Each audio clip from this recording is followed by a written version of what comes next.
Yuk. Assalamualaikum warahmatullahi wabarakatuh. Mohon izin memperkenalkan diri. Kami kelompok berisikan anggota saya, Valentinus Yuza Rizky Cakasana, beserta rekan saya Ahmad Fauzi dan Muhammad Rifki Fadliansyah akan memaparkan hasil pekerjaan tugas kita untuk sebagai syarat menyelesaikan tugas semester, yaitu dengan judul Analisis Pengaruh Corporate Governance dan Ukuran Perusahaan Terhadap Manajemen Laba. Hal ini untuk menutupi kebutuhan syarat untuk mata kuliah metode penelitian akuntansi dengan dosen Ibu Nurhayati Siregar. Langsung saja untuk penjelasan yang kedua, yaitu slide next.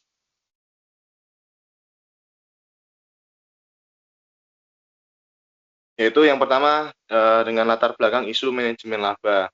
Ada 4, yaitu yang pertama fenomena manajemen laba, di mana manajemen laba ini telah menjadi isu sentral dalam praktik akuntansi modern, seringkali memicu perdebatan mengenai kualitas laporan keuangan. Selanjutnya ada indikasi di Indonesia, yaitu banyaknya perusahaan di Indonesia yang menunjukkan indikasi kuat terlibat dalam praktik manajemen laba yang dapat merugikan investor dan pasar modal. Kemudian peran tata kelola, di mana corporate governance yang efektif dan ukuran perusahaan yang memadai dipercaya dapat menjadi alat penekan praktik manajemen laba. Dan yang terakhir yaitu tentang fokus penelitian, di mana penelitian ini secara spesifik berfokus pada emiten yang terdaftar di BEI selama periode 2020 hingga 2023. Yaitu setelah lanjut, next. Setelah latar belakang, yaitu ada rumusan masalah utama, ada 3, yaitu yang pertama pengaruh tata kelola perusahaan, yaitu apakah terdapat pengaruh signifikan antara praktik corporate governance terhadap kecenderungan manajemen laba pada perusahaan.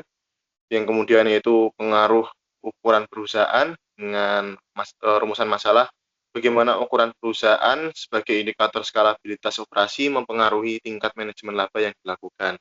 Dan yang terakhir yaitu pengaruh simultan, itu dengan pertanyaan apakah corporate governance dan ukuran perusahaan secara bersamaan memiliki pengaruh simultan yang signifikan terhadap manajemen laba. Dan selanjutnya pada jurnal yang kami bikin juga memiliki tujuan dan manfaat penelitian, yaitu tujuannya untuk menganalisis dan menggali secara empiris pengaruh corporate governance dan juga ukuran perusahaan terhadap praktik manajemen laba di perusahaan-perusahaan Indonesia. Dengan manfaat yaitu yang pertama secara akademis, yaitu untuk menambah hasanah literatur dan referensi bagi penelitian akuntansi di masa yang akan datang, itu khususnya untuk manajemen laba.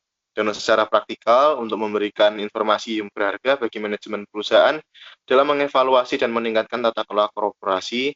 Dan yang terakhir di dalam kebijakan menjadi masukan penting bagi regulator pasar modal dalam merumuskan kebijakan yang lebih efektif untuk menangkan manajemen laba. Untuk berikutnya akan dijelaskan oleh rekan saya, Muhammad Rifki Fadriansyah. Silakan. Terima kasih, Saudara Esra. Mohon izin saya akan melanjutkan pembahasan. Yaitu sekarang kita akan membahas terkait penjelasan teori dan kajian pustaka. Nah, jadi terkait good corporate governance ini, ada beberapa teori yang mendasari, yaitu yang pertama itu ialah teori agensi, di mana teori agensi ini menjelaskan konflik kepentingan antara prinsipal atau pemegang saham dan agen manajemen.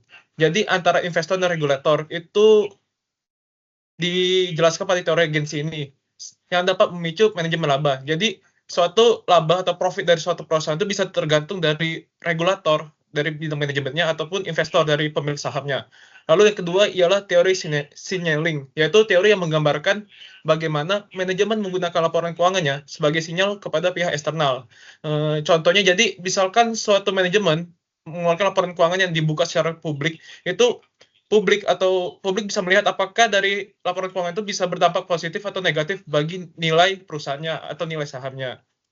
Terus yang ketiga itu ialah teori ketergantungan sumber daya atau resource dependence theory, yaitu teori yang menjelaskan tentang bagaimana suatu perusahaan dapat berinteraksi dengan lingkungannya untuk memperoleh sumber daya dan memengaruhi perilaku akuntansi. Nah, pada penelitian yang kami lakukan itu terdapat menggunakan beberapa penelitian yang telah dilakukan sebelumnya. Yaitu penelitian pertama itu ialah dilakukan oleh Klein pada tahun 2022. Nah, penelitian ini mengidentifikasi hubungan negatif antara independensi Dewan Komisaris dan Komite Audit dengan manajemen laba. Lalu, penelitian kedua itu ialah Xi et al.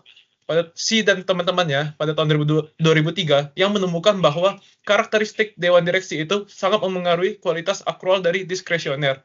Lalu penelitian terakhir yang terbaru yang kami gunakan itu ialah penelitian yang dilakukan oleh Dewi Daryanto pada tahun 2018 yang menyoroti pengaruh ukuran perusahaan dan komite audit terhadap manajemen laba di konteks lingkup Indonesia.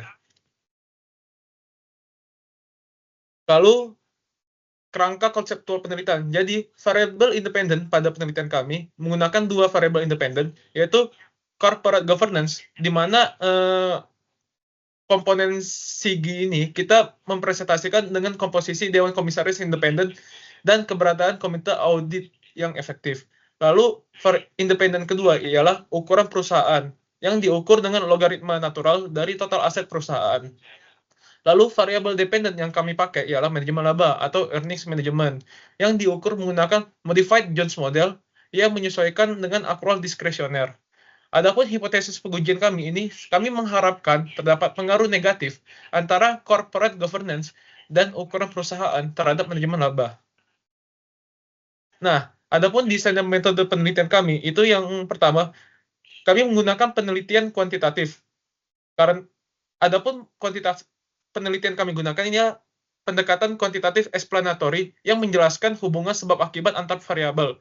Lalu kami menggunakan metode penelitian data panel yang dari kisaran tahun 2020 hingga 2023. Nah, adapun kenapa kami menggunakan data panel ini, karena kami menggunakan dalam lingkup waktu yang banyak, kurang lebih 4 tahun, dan menggunakan lebih dari 3 objek perusahaan.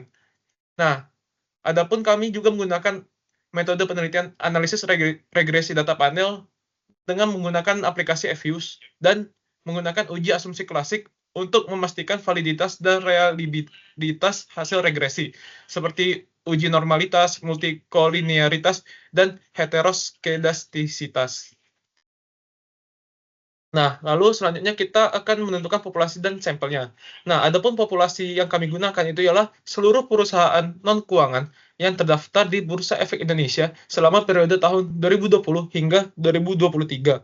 Adapun penentuan sampel ini dipilih menggunakan teknik purposive sampling berdasarkan kriteria tertentu, seperti ketersediaan data yang lengkap di publik.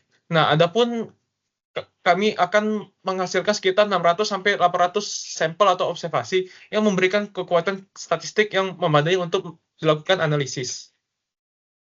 Nah, untuk teknik pengolahan dan analisis data, yang pertama itu ialah kami akan melakukan ekstraksi data, yaitu pengumpulan data primer dari laporan tahunan perusahaan melalui situs resmi Bursa Efek Indonesia dan sumber keuangan terkemuka. Lalu kami menggunakan regresi dan asumsi klasik, yaitu pengolahan data menggunakan perangkat lunak. Seperti yang saya jelaskan sebelumnya, itu ada SPSS, Fuse, atau Stata untuk regresi data panel yang akan kami uji. Lalu yang ketiga itu ialah coding variable SIGI, yaitu transformasi indikator corporate governance yang menjadi variabel kuantitatif yang dapat dianalisis secara statistik. Lalu terdapat satu variabel kontrol, yaitu yang mengintegrasikan variabel kontrol, yang mengintegrasikan variabel independen dan dependennya, seperti return of asset atau return of equity dan pertumbuhan penjualan untuk mengurangi bias dan meningkatkan akurasi model penelitian. Selanjutnya untuk penutup dan implikasi penelitian akan dijelaskan oleh Saudara Ahmad Fauzi. Baik, terima kasih Saudara Ricky Fajriansyah. Kemudian saya akan melanjutkan terkait penutup dan implikasi. Jadi dari penelitian yang telah kami kerjakan dan telah kami jelaskan barusan, bahwasanya kami memiliki secara garis besar ada dua implikasi, yakni yang pertama itu untuk membantu menekan manajemen laba pada suatu perusahaan. Nah, melalui identifikasi pengaruh corporate governance dan ukuran perusahaan, maka diharapkan dapat tercipta praktik akuntansi yang lebih transparan dan akuntabel, yang mana ini selaras dengan penerapan GCG. Kemudian, yang kedua adalah penguatan tata kelola korporasi. Nah, hasil penelitian tadi ini secara relevan untuk penguatan kerangka tata kelola korporasi di Indonesia dan mendorong perusahaan untuk mengadopsi praktik terbaik yang dapat dilaksanakan pada masing-masing perusahaan. Dengan demikian, penelitian ini tidak hanya penting secara akademis, tetapi juga memiliki implikasi praktis dan yang langsung bisa diimplikasikan secara luas bagi keberlanjutan pasar modal yang sehat. Baik, demikian Ibu penjelasan dari penelitian yang telah kami kerjakan. Jika ada kekurangan di antara penjelasan kami mohon maklum dan tolong dibimbing lagi. Terima kasih kami sampaikan. Wassalamualaikum warahmatullahi wabarakatuh.